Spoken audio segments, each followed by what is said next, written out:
이 땅에 속하여 이 땅만 보다가 주님 손을 놓쳐. 다시 한번 처음부터 찬양할까요? 주님 제 마음이 너무 둔해서, 주님 제 마음이 너무 둔해서 주님을 볼 수 없습니다.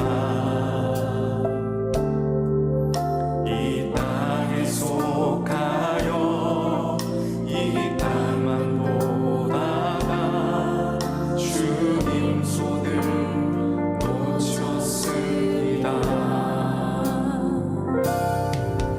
나는 나 그대로 왔는데 왜 주저앉게 되었나. 나는 정직인데 언제부터 내 삶의 주인이 되어버렸나.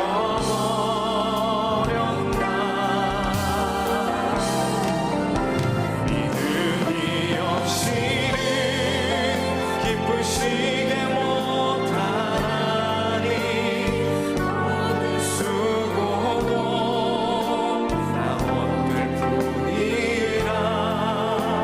믿음이 없어서 무너진 삶의 모든 자리에 다시 주님을 기다립니다. 우리의 마음을 돌아보며 다시 한번, 주님 제 마음이 너무 둔해서, 주님 제 마음이 너무 둔해서 주님을 볼 수 없습니다. 이 땅에 속하여 이 땅만 보다가 주님 손을 놓쳤습니다. 나는 나그네로 왔는데 왜 주저앉게 되었나. 나는 정직인데 언제부터 내 삶의 주인이 되어버렸나. 여러분이 한번 고백해 보실까요? 믿음이 없이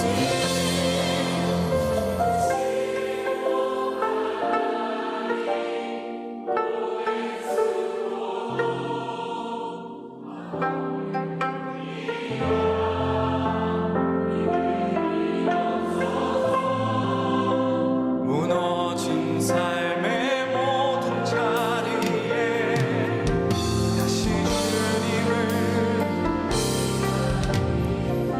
그렇습니다.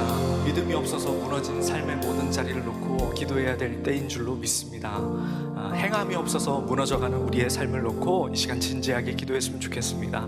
하나님 말씀을 듣고 그대로 행하는 레디컬한 하나님 행동이 우리에게 생기게 하여 주옵소서.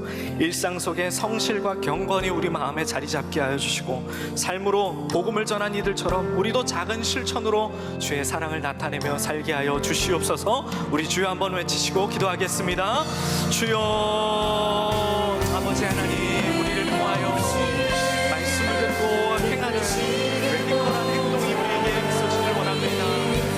하나님 성실과 경건이 우리의 마음에 있기를 원합니다. 거룩이 있기를 원합니다. 구별됨이 있기를 원합니다. 바깥 없는 곳에서 우리를 거룩하게 구별해내어 오늘 예배의 공동체로, 하나님의 생명 공동체로 불러주신 그 주에 하나님 우리가 거룩하게 구별된 마음으로 이 시간 서기를 원합니다. 하나님 우리의 마음을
오늘 우리에게 주시는 하나님의 말씀은 야고보서 1장 22절에서 25절입니다. 야고보서 1장 22절에서 25절입니다. 너희는 말씀을 행하는 자가 되고 듣기만 하여 자신을 속이는 자가 되지 말라. 누구든지 말씀을 듣고 행하지 아니하면 그는 거울로 자기의 생긴 얼굴을 보는 사람과 같아서 제 자신을 보고 가서 그 모습이 어떠했는지를 곧 잊어버리거니와 자유롭게 하는 온전한 율법을 들여다보고 있는 자는 듣고 잊어버리는 자가 아니요 실천하는 자니 이 사람은 그 행하는 일에 복을 받으리라. 이는 살아계신 하나님의 말씀입니다. 아멘.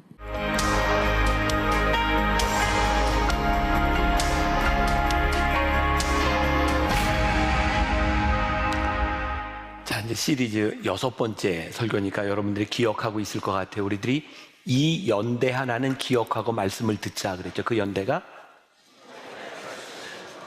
아이고 다시 한번 몇 년? 네, 1885년은 우리나라에 공식적으로 선교사가 들어온 그 해이고, 그 3주 설교는 그 전에 있었던 선교의 역사를, 그리고 나머지 3번째 주간은 그 이후에 있었던 선교의 역사를 나누고 있습니다. 오늘은 공식적으로 선교사가 들어온 지 약 20여 년쯤 지난 1905년을 중심으로 공주와 전라도 광주 지역에 이어졌던 선교의 역사를 우리들이 함께 나누게 되는데, 오늘 말씀의 제목은 행함, 믿음의 흔적이 되다, 이런 제목입니다. 행함이 얼마나 우리들의 믿음에서 중요한가, 오늘은 제가 행함 쪽에 강조를 두고 말씀을 나누려고 합니다. 제가 미국에서 이제 선교와 공부를 할 때 가장 인상적이었던 사람 중에 하나가 이 캐톨릭의 테레사 수녀였습니다. 20세기의 성녀로 불리는 이 테레사 수녀가 노벨 평화상을 받기도 했죠. 이 테레사 수녀는 인도의 캘커타 지역에서 길거리에서 죽어가는 행렬병자들을 돌보는 그런 일을 했습니다. 그때 이 테레사 수녀에 대한 그런 책에 보면 이런 글이 있어요. 인도에 있는 사람들은 그동안 수백 년 동안 영국의 선교사들, 영국 사람들이 들어와서 전한 하나님은 믿지 않는다. 그러나 테레사 수녀가 믿는 하나님은 우리도 믿는다라는 이야기를 해요. 테레사 수녀는 한 번도 사람들에게 예수 믿으라는 이야기를 한 적이 없답니다. 그런데 그분은 하나님을 아는 사람들이 어떻게 살아가야 되는지에 대한 삶을 보여줬던 분이죠. 지난주에 제가 설교하면서 선교에서 프레젠스, 현존 선교에 대한 이야기를 했어요.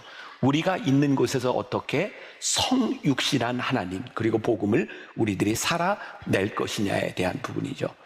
왜 세상은 지금의 교회를 바라보면서 이렇게 비난할까요? 저는 그런 생각이 들어요. 우리가 믿고 있는 복음이 잘못돼서가 아니라 세상은 우리들이 말하는 복음을 들으려기보다는 우리들이 복음으로 살아가는 모습을 보고 싶어 한다는 거예요. 그래서 오늘 이 행함이라고 하는 것은 믿음과 배치되는 것이 아니라 우리의 믿음을 어떻게 우리들이 행함으로 살아낼 것이냐에 대한 이야기가 될 겁니다. 그 한태환 목사님이라고 할 분이 쓴 예와 포커스라고 하는 책에 이런 이야기가 나와요.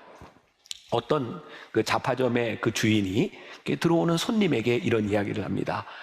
요번에 우리 마을에 새로 부임한 목사님의 설교가 아주 좋습니다. 그랬더니 이 사람이 물어보는 거예요. 아니, 설교가 어떻게, 무엇이 좋은데요? 근데 제가 잘 모르겠는데요, 그 교회 다니는 사람들이 요즘 외상값을 잘 받습니다. 이렇게 이야기를 해요. 너무나 뻔한 그런 이야기일지 모르지만, 세상이 우리를 바라보며 목사님 설교가 좋아요, 세상이 우리를 바라보며 교회가 정말 제대로 되고 있고 믿음이 좋아요 라고 하는 것을 어떻게 보는가? 그들은 우리들이 전하는 복음을 통해 아는 것이 아니라 복음을 들은 사람들이 어떻게 살아가느냐를 통해서 이야기하게 되는 겁니다. 그래서 우리의 행함이 우리의 믿음을 증명할 수 있다고 하는 것, 그 행함에 포커스를 둡니다.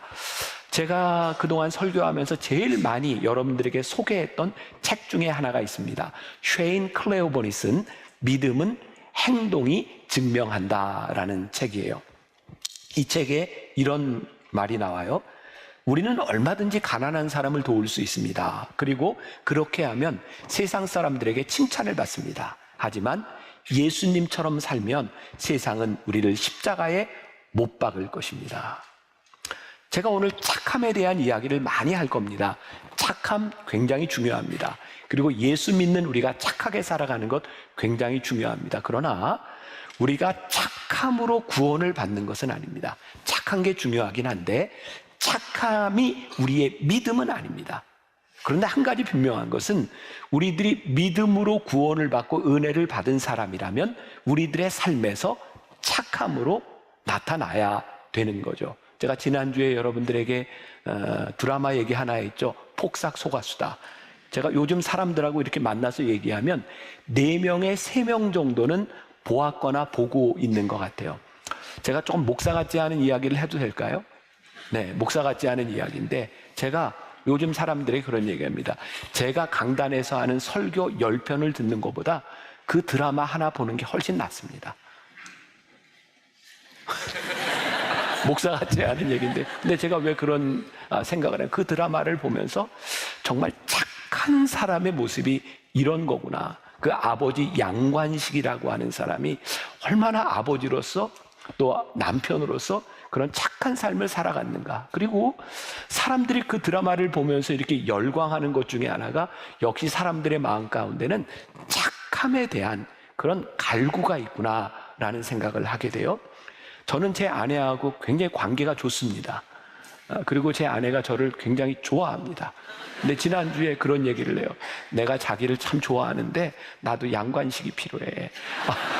그 드라마를 안 본 사람은 몰라요. 이건 한번 보세요. 정말 좋은 드라마. 착함에 대한 이야기를 하고 있거든요. 우리가 이 세상에 하나님을 믿는 사람으로서 어떻게 이 세상을 바꿀 수 있는가? 복음을 믿고 살아가는 우리의 믿음의 사람들이 어떻게 살아가는가? 제가 여러분들에게 오늘 광고를 한 산불에 대한 것도 하나님이 저에게 그런 도전을 주시는 거예요. 교회가 헌금을 모아서 어려운 사람들에게 도와주고 내가 당신들을 도왔습니다 라고 하는 것이 아니라 우리들이 어떻게 그곳에서 믿음의 사람으로서의 우리들의 삶을 보여줄 수 있느냐고 하는 거죠. 그래서 우리가 예수님처럼 산다, 우리가 믿음으로 산다고 하는 것은 어쩌면 예수님에 대하여 말하는 것보다 훨씬 더 레디컬한 일이 될 것 같아요. 그러니까 오늘 우리가 믿는 믿음을 행함에 대한 이야기로 하기 시작할 때 우리의 신앙은 필연적으로 레디컬하게 우리들의 삶에서 나타날 수밖에 없는 거죠. 성경에 여러분들 히브리서 아시죠? 히브리서 11장을 우리가 믿음장이라고 부릅니다. 거기에는 믿음에 대한 이야기를 하고 있어요. 그런데 그 믿음장이라고 불리우는 히브리서 바로 다음 성경이 뭐냐면 야고보서입니다. 야고보서는 행함을 강조하고 있어요. 이게 어떤 의도가 있을까? 아니면 우연히 순서가 이렇게 들어갔을까? 종교개혁가 말틴 루터는 그가 그런 기치를 내걸죠. 믿음으로, 오직 의인은 믿음으로 산다. 당시 로마 교회는 의를 강조했고 행함을 강조했고 면죄부를 팔면서 우리들의 행함으로 무엇을 얻을 수 있다고 생각했죠. 그래서 율법적이 되고 그리고 바리새적인 사람들이 되기 시작했어요. 그런 의미에서 말틴 루터가 아니다, 구원을 받는 것 오직 의인은 믿음으로 산다고 하는 것은 옳은 것입니다. 그래서 말틴 루터는 야고보서를 지푸라기 서신이라고 부르기도 했어요. 근데 야고보서를 보면서 제가 깨닫는 게 있어요. 야고보서 말씀 가운데 끊임없이 이야기하고 있는 것이, 야고보서는 은혜와 믿음을 무시하는 것이 아니라 믿음으로 사는 사람의 삶을 증명할 수 있는 것은 행함이라고, 우리가 은혜를 받았으면 은혜에 합당한 삶을 살아야 된다고 우리들에게 이야기하고 있는 거예요. 어쩌면 지금 우리들이 믿고 있는 우리의 신앙이 반쪽짜리가 되어서 우리의 믿음을 올바로 이야기하지 못하고 있는 것은 아닌가. 자, 오늘 본문 말씀 22절에 보니까 이렇게 되어 있죠. 너희는 말씀을 행하는 자가 되고 듣기만 하여 자신을 속이는 자가 되지 말라. 오늘 우리가 말씀을 듣고 은혜를 받았어. 그런데 은혜를 받은 말씀을 우리들이 행하지 않으면 뭐라고요? 자기를 속이는 자다. 그러면서 아주 흥미로운 예화를 얘기하고 23절과 24절 우리 같이 한번 한 목소리를 봉독합니다. 자, 시작. 누구든지 말씀을 듣고 행하지 아니하면 그는 거울로 자기의 생긴 얼굴을 보는 사람과 같아서 제 자신을 보고 가서 그 모습이 어떠한지를 곧 잊어버리거니와. 굉장히 흥미로웠어요. 혹시 여러분들은 여러분들의 얼굴을 다 기억하고 계세요? 한 번도 생각을 안 해봤나? 저는 거울을 보면 제 얼굴이 분명히 보이는데, 거울을 보고 나가면 제 얼굴을 어렴풋이는 알고 있지만 이게 어떻게 생겼지? 그럴 때가 있다 그러세요. 그렇죠? 네. 그러니까 지금 야고보서가 뭐라고 이야기를 하냐면, 마치 거울을 보고 내 얼굴을 이렇게 봤는데 행하지 않는 사람은 보고 자기의 얼굴을 잊어버리는 사람과 같다. 그러니까 다시 말하면 우리들이 믿음으로 행한다고 하는 것은 내가 본 것을 프린트로 찍어내는 것이다. 알아볼 수 있도록 찍어내는 것이다. 오늘 우리들에게 중요한 게 뭐예요? 우리가 하나님의 말씀을 듣고 믿습니다 라고 이야기했을 때, 그것을 행할 때 우리의 믿음이 찍혀지는 거예요. 오늘 저와 여러분들에게 이 말씀이 도전이 좀 되었으면 좋겠다. 제가 이 말씀을 하는 게 쉬울까요? 어려워요. 왜? 저도 제가 믿는 그대로 살아가는 자신이 없는 사람이니까. 그러나 이 믿음이 우리들에게 도전이 되고 우리들이 이 믿음을 살아내기 시작할 때 복음이 무엇인지가 드러나기 때문에 그래요. 제가 오래전에 페이스북에 아침 묵상을 이렇게 쓸 때 제가 썼던 글입니다. 우리에게 하나님의 자녀로서의 신분은 주어지는 것이지만 그 신분에 맞는 수준은 우리가 만들어가는 것입니다. 감동이 좀 돼야 되는데, 우리가 은혜를 받고 구원을 받는 것, 그것은 하나님의 은혜로 주어지는 거예요. 그러나 거기에 맞는 수준으로 살아갈 수 있는 것은 우리들이 어떻게 살아가느냐에 대한 문제죠. 또 그런 생각을 했어요. 우리들이 기억하고 있는 믿음의 선배들이 있어요. 제가 오늘까지 6주 동안 계속 얘기했던 선교사들의 이야기뿐만 아니라 우리 기독교 역사 가운데 기억되는 사람들이 있어요. 그 사람들은 어떤 사람들일까? 저는 그런 생각이 들더라고요. 그들은 하나님을 믿었던 사람들이 아니라 그들이 믿었던 것을 살아냈던 사람들을 우리들이 기억하고 있는 거예요. 왜? 프린트처럼 새겨졌으니까. 오늘 우리들이 예배를 드리면서 내가 믿습니다, 이것이 문제가 아니라 오늘 우리들이 믿는 바를 우리들이 어떻게 살아내는가. 자, 오늘도 우리들이 나누려고 하는 이 조선 초기 선교사들의 이야기, 그들은 어떻게 믿음으로 살아냈는가. 이덕주 교수님이 쓴 한국교회 처음 이야기에 이런 글이 나와요. 조금 읽어드릴게요. 선교사들은 조선의 낯선 토착 언어와 문화, 종교, 풍습에 시행착오를 겪을 수밖에 없었다. 이를 극복할 수 있었던 것은 선교사들이 보여준 사랑의 실천이었다. 봉건적 사회에서 억눌리고 소외당했던 빈곤계층, 여성들을 향한 섬김, 희생과 봉사의 실천은 마음을 열기에 충분했다. 복음의 씨앗이 토양 속에 뿌려지기 시작했다. 선교사들이 우리나라 땅에 와서 이 다른 문화와 언어를 가지고 복음을 전할 방법이 없는 거예요. 그런데 어떻게 이 땅 위에 복음이 씨가 뿌려졌다고요? 그들의 사랑의 실천을 통하여 이 땅에 복음이 뿌려졌다는.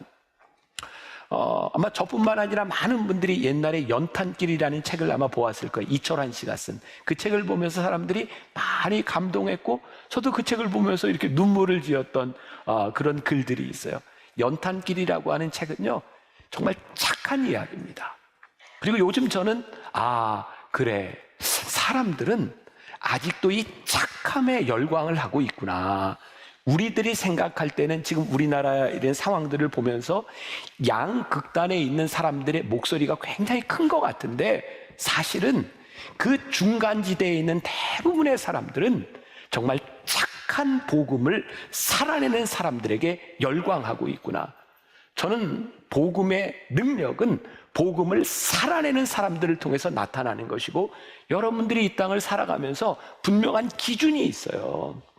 목소리가 큰 사람이 복음의 이야기가 아니라 그 사람에게서 복음의 내용들이 보여지고 있는가, 복음을 살아내고 있는가, 하나님의 사랑이 보여지고 있는가를 우리들이 보기 시작할 때 우리의 신앙이 올바로 서서 흔들리지 않을 것이라는 생각이 들어요. 조선 초기에 선교사들의 이야기, 부흥의 이야기를 보면서 제가 깨닫게 되는 건 그들의 삶에 신실함이 있었다라는 생각이 들어요. 오늘은 이제 공주 지역을 중심으로 한 선교의 이야기인데, 샤프 선교사와 그의 아내였던 앨리스 샤프에 대한 이야기를 하려고 합니다. 그들의 삶은 일회적인 사건으로 끝났던 것이 아니라 그들의 삶을 통하여 우리 조선의 백성들의 마음에 새겨졌고, 그것을 통하여 교회의 부흥의 역사가 시작되는 것을 보게 됩니다. 자, 1885년 우리나라에 공식적인 복음이 들어왔는데, 공주 지역에 이 샤프 선교사가 처음 들어온 건 1904년이었습니다. 제가 지금 역사 이야기를 설민석처럼 지금 하려고 하는 거예요. 잘 들으세요. 아까는 누가 저한테 그런 얘기해서 설민석보다 목사님이 낫지. 잘 들으세요. 역사 얘기 좀 이 안에서 우리들이 얻을 수 있는 게 있어요. 1905년이 되어서 이게 신혼으로 들어왔던 이 샤프 선교사가 공주고 지역에 선교사 숙소를 짓습니다. 제가 그곳을 가봤는데 2층인가 3층 집이었던 것 같아요. 빨간 벽돌로 그 집을 짓는데 1905년 11월에 그 집을 완공합니다. 그리고 샤프 선교사 부부는 새로운 선교의 어떤 그 유행을 하나 만들어내게 되는데, 그게 뭐냐면 구경 미션입니다. 당시 조선 사람들은 빨간 벽돌로 진 그런 양식 건물을 보지 못했어요. 건물이 완공되고 난 후에 샤프 선교사 부부는 그 집을 당시 동네 사람들에게 오픈합니다. 구경하라고. 사람들이요, 매일 와서 그 구경을 합니다. 한번 생각해 보세요. 이게 얼마나 귀찮고 힘든 일이었겠는가. 근데 사람들은 그때 와서 처음으로 거기서 피아노를 치는 모습, 부부와 함께 응접실에서 책을 읽고 밥을 먹는 모습, 이런 모습들을 보게 되죠. 그때 그 조선 사람들이 이런 글을 남겼어요. 목사, 당신은 천당에 갈 필요가 없겠어. 이렇게 깨끗하고 좋은 집에서 사니 천당인들보다 더 낫겠어. 그 당시에 우리 조선 백성들의 마음 가운데 그들의 모습에 그 모습이 천국처럼 보였던 거예요. 이 샤프 선교사 부부는 그 집을 이렇게 내어놓고 구경 미션이라고 이야기를 했고, 당시 선교사들에게 이 구경 미션이 아주 효과가 있으니 한번 따라해 보시오라고 구경 미션을 선교지에 보고한 것이 나와 있습니다. 그러고 보니까 몇 주 전에 우리들이 배웠던 인물 중에 김창식이 기억나세요?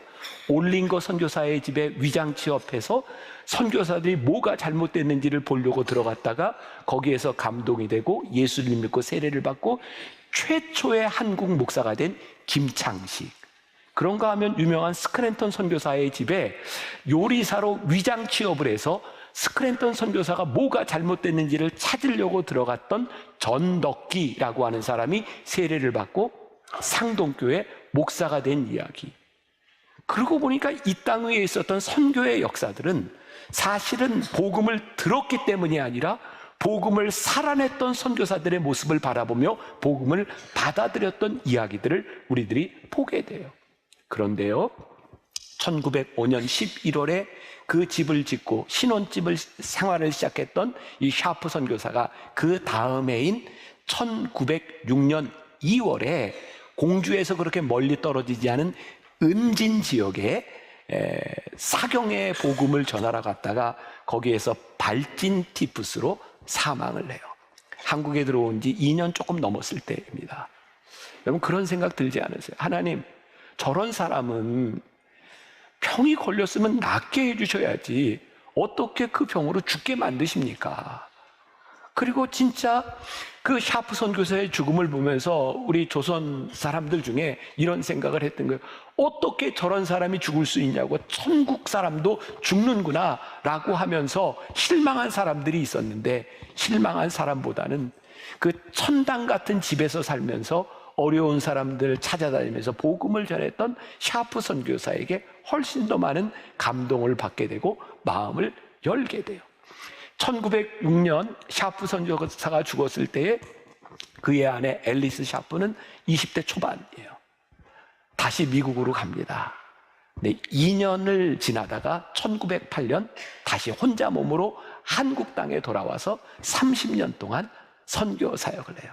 그래서 공주의 유명한 영명학교를 짓게 되는데, 제가 우리 교인들과 함께 그 영명학원에 가서 그 이야기를 다 듣고 거기를 돌아본 적이 있어요.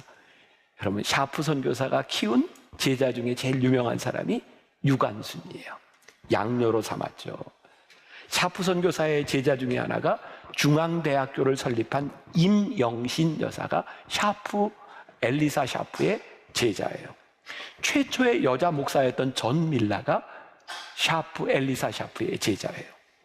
우리나라 여성교육자 박화숙, 최초의 우리나라 경찰서장을 지난 노 마리아 같은 사람들이 다 앨리스 샤프의 제자가 됩니다. 그때 한국 사람들이, 조선 사람들이 이 앨리스 샤프의 이름을 지었어요. 사에리시, 사랑의 이치를 보여준 사람이라는 이름을 지어줍니다. 제가 그게 너무 감동적이고 좋아서 그곳에 갔다가, 아마 제가 그 사에리시 샤프 선교사 기념 예배 때 제가 공주 영명학원에 가서 다시 이렇게 말씀을 전한 적이 있어요. 제 말씀을 듣다가 갑자기 저에게 그런 감동이 되었어요. 제가 10여 년 전 우리 교인들을 데리고 정동에서 시작해서 강화도, 인천, 여기 공주 이런 지역을 4박 5일 동안 다 이렇게 방문하면서 이야기를 듣고 이제 뭐 맛집에도 가고 했었는데, 이건 내가 우리 교인들을 위해서 다시 한번 이 코스를 오픈해야 되겠다. 별로예요? 제가 다시 한번 그래서 모집을 해서 우리 교인들과 한번 가려고 그러고요. 그리고 또 말씀을 전하다 그런 생각이 들었어요. 우리들이 요즘 많이 이렇게 놀러 다니고 여행 다니는데, 이 말씀 속에 언급되었던 그 지역들을 여러분들이 한번 찾아가서 그 이야기를 좀 듣고 그 마음이 어땠을까를 한번 볼 수 있는 기회가 되었으면 좋겠다. 우리 기독교 역사 가운데 믿음으로 죽은 사람도 있고요, 믿음으로 살아간 사람이 있어요. 한번 물어봅시다. 믿음으로 죽는 게 쉬워요? 믿음으로 사는 게 쉬워요? 대답 안 해도 괜찮아요.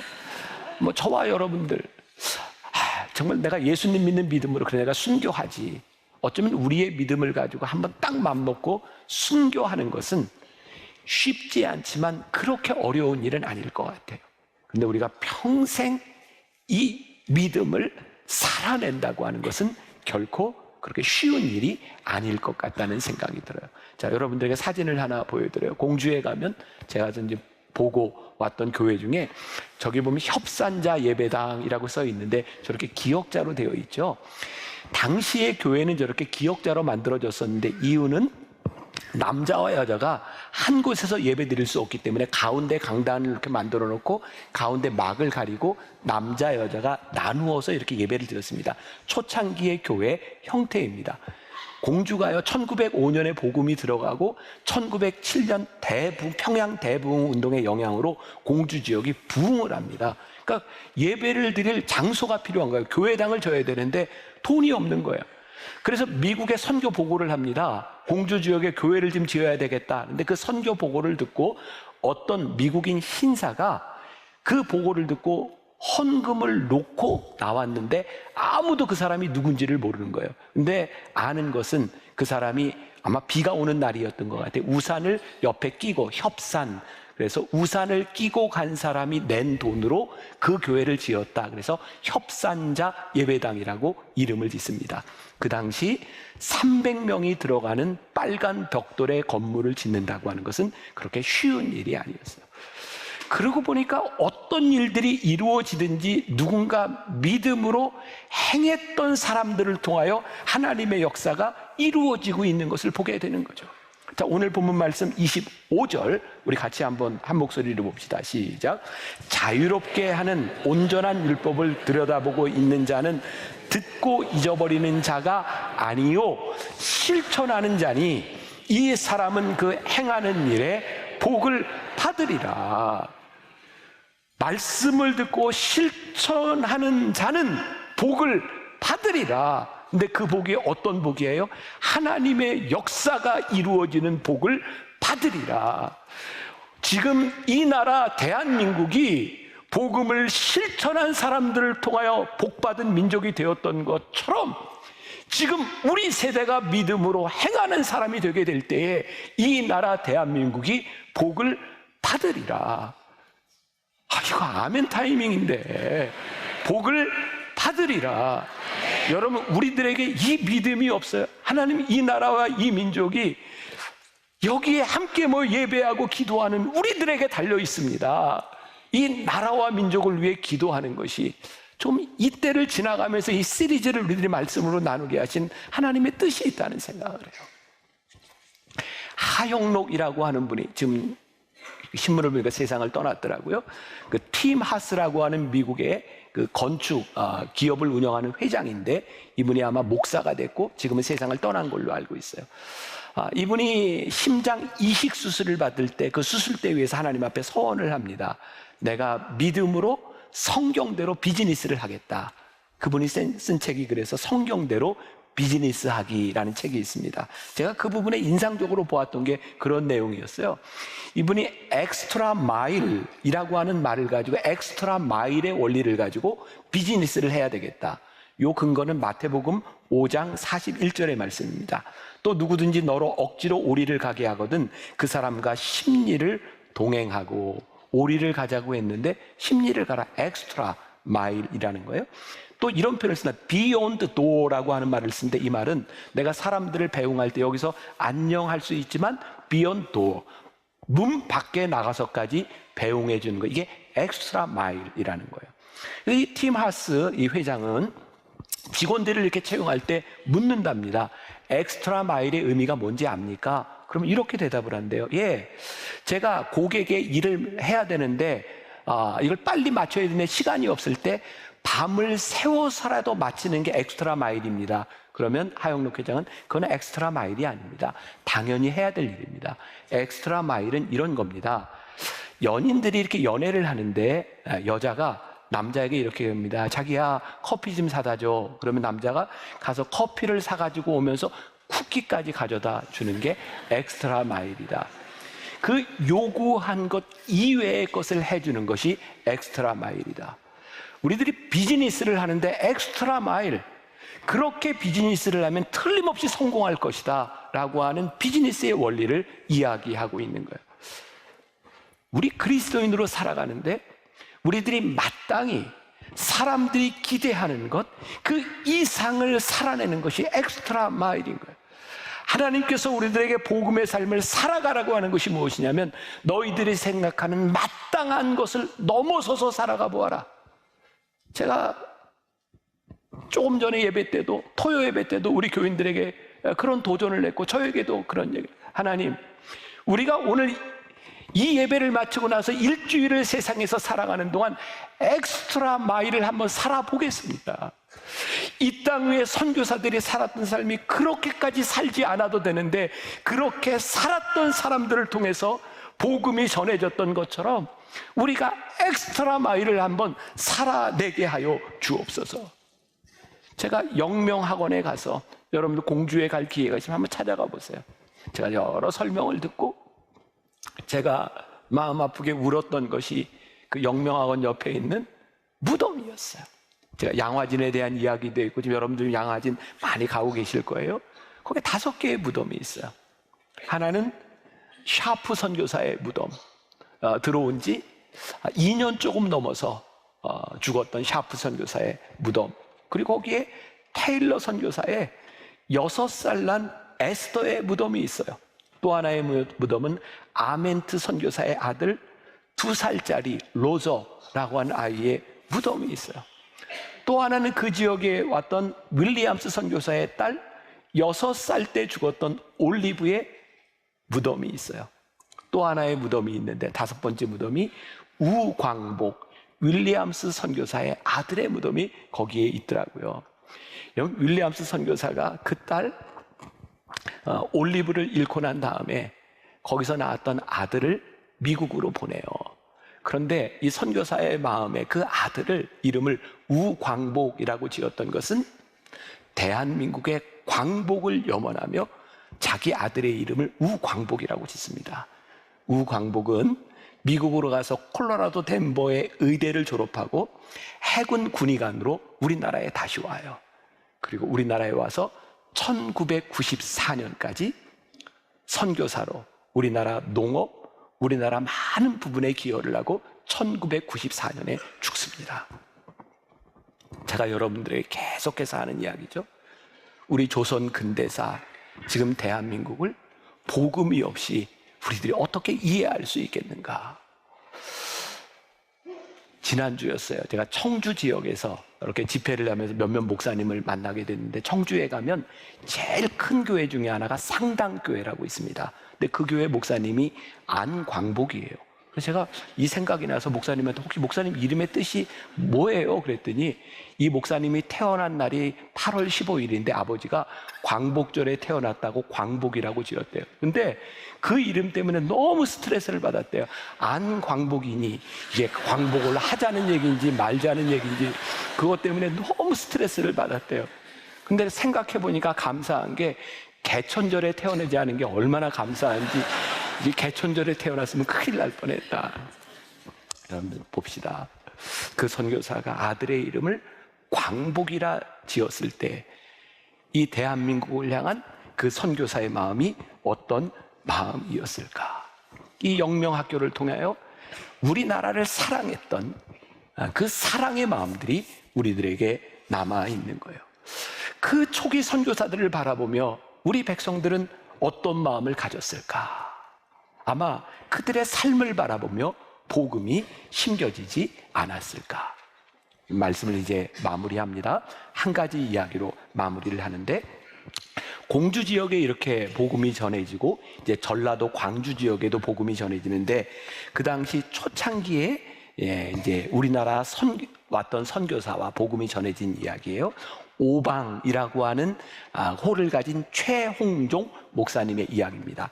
최홍종 목사는요, 전라도 광주 지역의 최초의 평신도 장로였고요, 최초의 목사가 된 사람입니다. 근데 그 지역에 이 오웬이라고 하는 선교사가 1909년 4월에 광주를 중심으로 개척을 시작합니다. 그런데 선교 중에 같이 이렇게 다니게 되는 이 최홍종이라고 하는 사람도 역시 아주 당시에 지금으로 얘기하면 깡패와 같은 사람이었고요, 돈을 벌려고 선교사의 집에 같이 가게 된 거예요. 전도 여행을 같이 따라갔는데 오웬 선교사가 전도 중에 폐렴에 걸립니다. 그래서 이 최홍종을 어디로 보내냐면 의료 선교사인 포사이드라고 하는 사람들을 데려오도록 보내게 되는 거죠. 재밌죠? 지금 잘 따라오죠? 그래서 포사이드를 데리러 갑니다. 그리고 말을 타고 오웬 선교사가 있는 데까지 가는데 정말 이해할 수 없는 광경을 보게 된 거예요.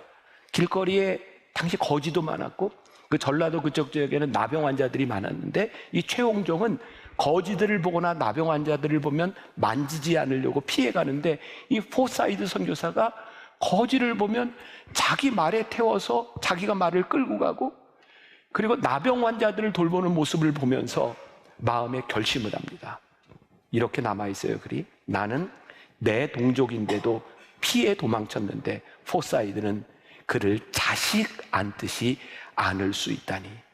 그리고 그때 최홍종이 은혜를 받고 복음을 받아들이고 목사가 돼서 광주 지역에 최초로 나병 전문 요양병원을 만들게 되는데 그게 지금의 여수 애양원이 됩니다. 여러분들 보세요. 행함을 통하여 믿음이 증명된 그 일들을 통하여 하나님의 나라와 하나님의 역사가 만들어져 가고 있어요.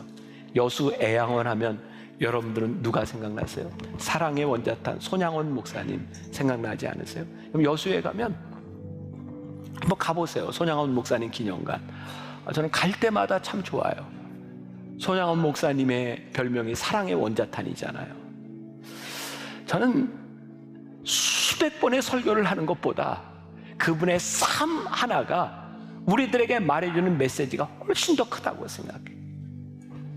그분의 아들이 공산당에게 처형당해 죽잖아요. 순교하잖아요. 그때 손양원 목사님이 남긴 유명한 9가지 감사가 있어요. 첫 번째, 나 같은 죄인의 혈통에서 순교의 자식이 나게 하심을 감사합니다. 두 번째, 허다한 많은 성도들 중에서 어찌 이런 보배를 내게 맡겨주신지 감사합니다. 세 번째, 사남 삼녀 칠남매 중 가장 아름다운 장남과 차남을 주님께 바치게 되어 감사합니다. 네 번째, 한 아들의 순교도 감사하고 귀하다 하거늘 두 아들이 함께 순교를 했으니 감사합니다. 다섯 번째, 예수 믿다가 누워 죽는 것도 복인데 전도하다 총살 순교했으니 더욱 감사합니다. 여섯 번째, 두 아들이 미국 유학을 가려 했는데 그보다 좋은 천국에 갔으니 내 마음 안심되어 감사합니다. 일곱 번째, 내 아들을 죽인 원수를 회개시켜 아들 삼고자 하는 사랑을 마음에 부어주심에 감사합니다. 여덟 번째, 내 아들의 순교 열매로 무수한 천국 열매가 생길 것을 믿으며 감사합니다. 아홉 번째, 견디기 어려운 역경 속에서도 하나님의 사랑을 깨닫게 하시고 이길 수 있는 걸음을 주신 것에 감사합니다. 믿음이 믿음으로 끝나는 것이 아니라 믿음이 행동으로 보여지기 시작할 때 믿음의 역사가 나타나는 거예요. 믿음의 흔적은 우리의 행함을 통해서 나타나는 거예요. 우리가 믿음의 흔적으로 살았던 것들이 우리 다음 세대에 선명한 발자국으로 남게 되는 거예요. 사랑하는 여러분, 오늘 예배를 마치고 우리 밖으로 나가서 우리 세상 한가운데서 우리 믿음의 행함을 통해 믿음의 흔적을 만들어냅시다. 다음 주에 우리 올 때 이 예배당에 딱 들어오는데 저 앞에 있을 십자가를 바라보니까 하나님, 제가 믿음으로 살았습니다. 제가 이렇게 살다가 이 자리에 왔습니다. 십자가를 보는 것이 우리들에게 너무나 감격스러운 일이 되도록, 그때 우리 예배가 얼마나 은혜스럽겠어요.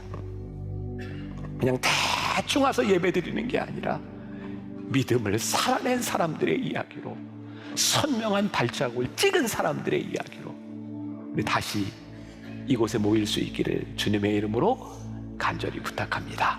우리 같이 찬양하면서 기도했으면 좋겠어요. 이렇게 살게 하소서. 우리 미랄 같이 찬양합시다. 세상을 구원하기 위해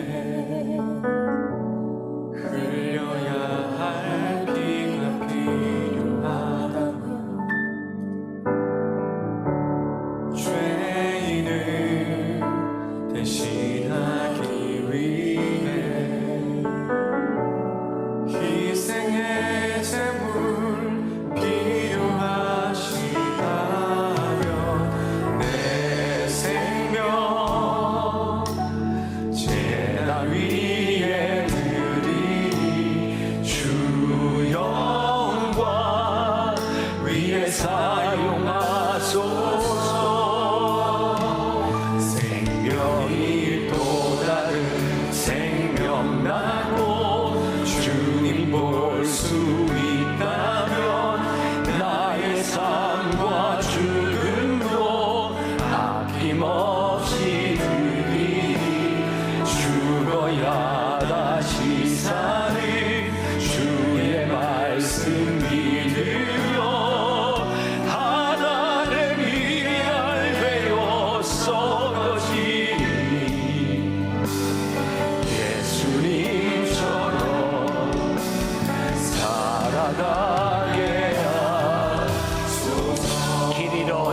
양을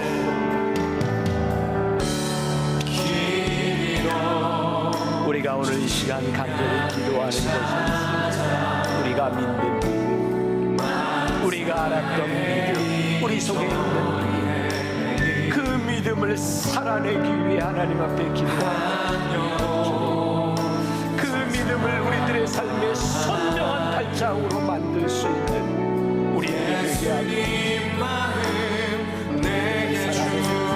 하옵소서. 주님 전에 나올 그 믿음의 감격을 가지고 나올 수 있는 사람이 되게 하옵소서. 우리의 기도를 우리의 삶을 그길 가게 하소서. 주의 역사가 일어나는 생명이 다시 한번 그 역사가 생명나고 주님 볼 수 있다면 나의 삶과 주님이 사라지게 하여 아버지 하나님의 마음이 우리 가운데 들어오게 하여 죽어야 다시 사는 주의 말씀 믿으며 하나님 일을 되어 썩어지니 예수님처럼 살아가게 하소서. 생명이 또 다른 생명 나고 주님 볼 수 있다면 나의 삶과 죽음도 아낌없이 드리니 죽어야 다시 사는 주의 말씀 믿으며 하나의 미가 되어 썩어지니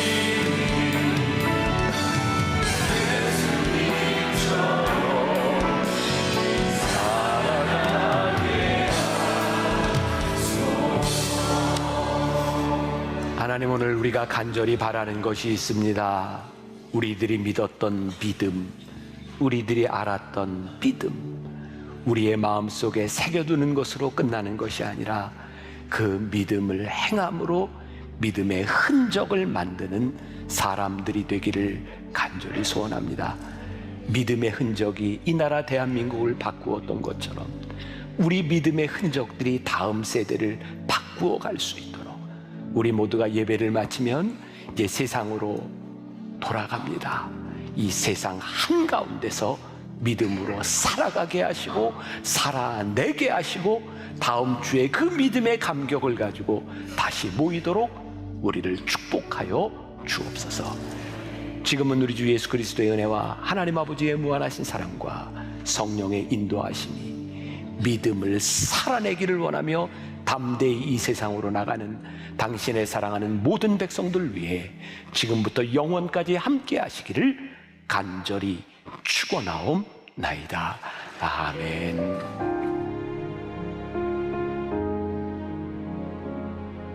지금은 선교 헌금 시간입니다. 이 예배를 통해 삶 가운데 은혜와 회복이 충만하시길 간절히 기도합니다.